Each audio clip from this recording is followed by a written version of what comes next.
আসসালামু আলাইকুম। আল্লাহ তাআলা বলতেছেন, ইয়া আইয়ুহাল্লাযীনা আমানু হাল আদুল্লাকুম আলা তিজারাতিন তুনজিকুম মিন আযাবিন আলীম তু'মিনুনা বিল্লাহি ওয়া রাসূলিহি ওয়া তুজাহিদুনা ফি সাবিলিল্লাহি বিআমওয়ালিকুম ওয়া আনফুসিকুম যালিকুম খায়রুল লাকুম ইন কুনতুম তা'লামুন।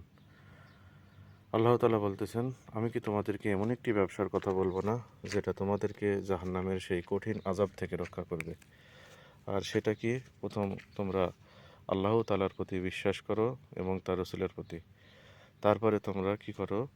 বিআমওয়ালিকুম ওয়া আনফুসিকুম, তোমাদের জান এবং মাল দিয়ে কি আল্লাহর রাস্তায় জিহাদ করো। যালিকুম খায়রুল লাকুম, এটাই তোমাদের জন্য উত্তম, তোমরা যদি জানতে।